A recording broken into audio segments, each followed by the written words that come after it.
नमस्कार दोस्तों, चरखी दादरी व्लॉग में आपका हार्दिक स्वागत है और आप देख रहे हो चरखी दादरी का सबसे पुराना news channel Charkhi Dadri vlog. तो आज हम आपके सामने एक नई वीडियो लेके पुनः हाजिर हुए हैं और वीडियो जो है अपने चरखी दादरी के लिए बहुत ही गौरव की बात है कि अपने चरखी दादरी की जो बेटी है प्रियंका, उन्होंने बहुत ही विशिष्ट उपलब्धि हासिल की है और जो अपने चरखी दादरी व्लॉग के माध्यम से जो हमारे चैनल को देख रहे हैं उनके लिए भी गौरव का क्षण है कि भाई जो भी अपने चरखी दादरी में आस पड़ोस के जितने भी छात्र हैं जो पढ़ाई कर रहे हैं, मुख्य तौर से लड़कियां, उनके लिए काफी विशेष उपलब्धि और विशेष सम्मान की बात है कि अपनी चरखी दादरी से अपने खेड़ी बुरा की जो लड़की है, अपने चरखी दादरी जो है अपने मेजबान चौक के पास उनकी रिहाइश है और उन्होंने हिमाचल प्रदेश लोक सेवा आयोग में 5वीं रैंक हासिल की है जुडिशियल जज न्यायाधीश के ऊपर।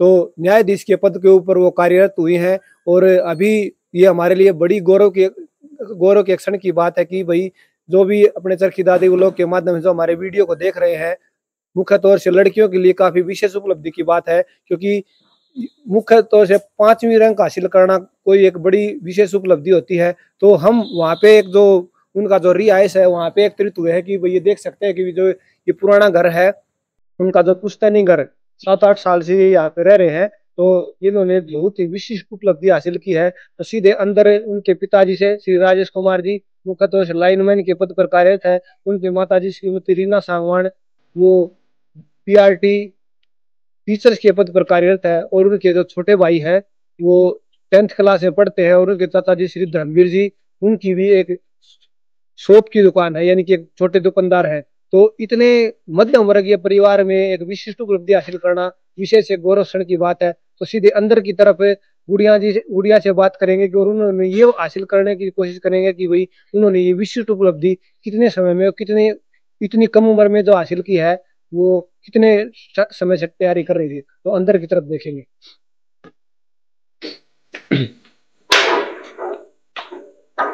तो ये जो पुश्तैनी जो घर है श्री राजेश जी का, तो उनके अंदर की तरफ देखेंगे और किस तरीके से उपलब्धि हासिल की है। अंदर जाके उनसे सीधे बात करने की कोशिश करेंगे।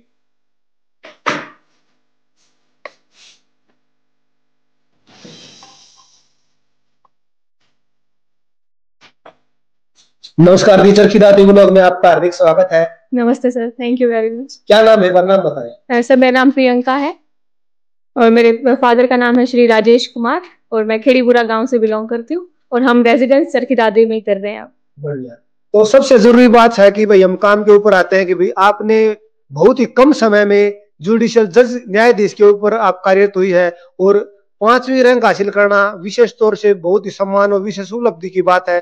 क्या कहना चाहेंगे? सर देखिए, बहुत सारी मेहनत, हार्ड वर्क और मेरे जो कंटिन्यूस एफर्ट्स थे उन्हीं का ये नतीजा है। मैंने अपनी जैसे स्कूलिंग कंप्लीट की, उसके साथ लॉ ज्वाइन किया बाद में। तो मेरा एम यही था स्टार्टिंग से कि जज ही बनना है और आज मैं सफल हो पाई इसमें। एक जो हमारे जो दर्शक जानना चाहते हैं कि भाई आप इतनी कम उम्र में जज बने हो, लेकिन उसके बाद बहुत से जो हमारी जो चैनल के माध्यम से देख रही हैं, मुख्य तौर से बेटियां या मतलब जेंट्स हमारे जो लड़के हैं वो भी ये कहते हैं कि भाई BA-LLB करने के बाद या LLB करने के बाद कोर्ट में मतलब अपनी प्रैक्टिस करने की सोचते हैं। आपने इतना एम किस तरीके से बनाया?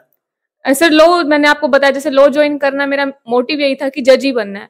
तो जैसे ही मैंने लॉ ज्वाइन किया तो मैंने फर्स्ट ईयर से ही धीरे धीरे वही कैसे एग्जाम आता है, क्या लेवल होता है, कैसे तैयारी करनी चाहिए, वहीं से स्टार्टिंग कर दी थी। इनिशियली मैंने यूट्यूब के माध्यम से जानकारी इकट्ठी की और फिर धीरे धीरे मैं आगे बढ़ती रही। सर हिमाचल प्रदेश लोक सेवा आयोग में 5वीं रैंक हासिल मिसिज प्रियंका लाखवान ने उपलब्धि हासिल की है। ये बड़ी सम्मान की हमारे लिए गौरव क्षण की बात है। तो हम इनको तहे दिल से बधाई देते हैं। हमारी चरखी दादरी पूरी व्लॉग की टीम के ऊपर से हम इनको बहुत ही धन्यवाद करते हैं कि भाई इन्होंने इतने कम समय में उपलब्धि हासिल की है। उनके विचार बहुत ही अतुलनीय है, बहुत ही अनुकरणीय है।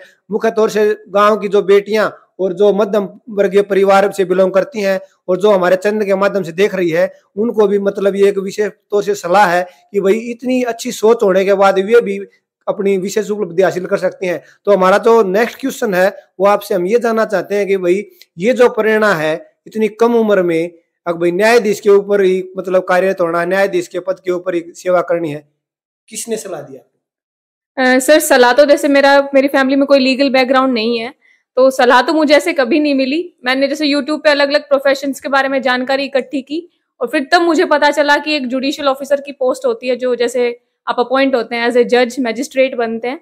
तो वहीं से मैंने यूट्यूब से माध्यम से जानकारी को इकट्ठा किया और फिर खुद ही अपनी प्रेरणा बनी।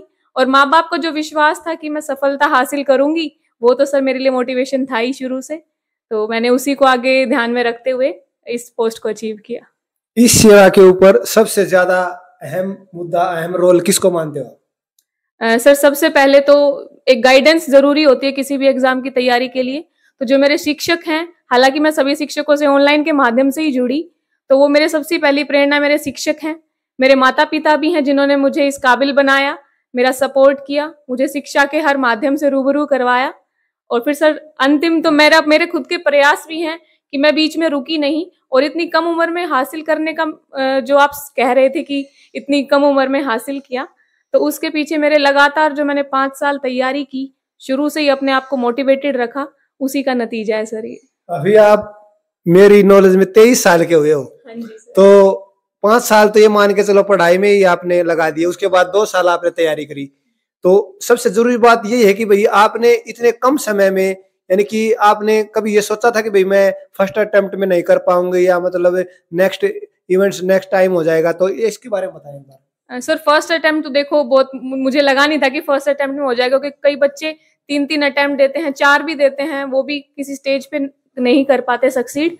तो फर्स्ट अटेम्प्ट में करना, इसका एक कारण यही था कि मैंने शुरू से ही धीरे धीरे अपने आप को सीखना शुरू किया। कुछ बच्चे क्या होते हैं, एग्जाम नोटिफाई होता है उसके बाद वो अपनी तैयारी करना शुरू करते हैं, लेकिन मेरा ऐसा नहीं था। मैंने अपनी ग्रेजुएशन के दौरान ही तैयारी शुरू की और फिर जैसे ही मेरे सामने एग्जाम आया, मेरे लिए थोड़ी आसानी हुई और मैंने उसको अटेम्प्ट किया। बेस मॉडल स्कूल में आप पढ़े हो, तो उस स्कूल के बारे में एक बार और बताइए। हाँ जी sir, base model senior secondary school जो कलियाना रोड पे है, वहां से मेरी स्कूलिंग हुई। तो सर स्कूलिंग की जैसे हम जानते हैं, एजुकेशन जो हमें सब्जेक्ट्स पढ़ाए जाते हैं उसकी नॉलेज हम ज्यादा दिन तक अपने दिमाग में नहीं रख पाते, लेकिन स्कूल लेवल पे जो हम एक्टिविटीज में पार्टिसिपेट करते हैं, अपने कॉन्फिडेंस को बढ़ाते हैं, अपनी स्पीकिंग स्किल्स को, लोगों के साथ डील करना या फिर और भी एक्टिविटीज होती हैं, उन्होंने मेरा बहुत सपोर्ट किया। मैंने इंटरव्यू स्टेज पे भी बहुत अच्छे मार्क्स को गेन किया। उसका एक फायदा ये था कि मैं स्कूल लेवल पे सभी एक्टिविटीज में लगातार पार्टिसिपेट करती रही।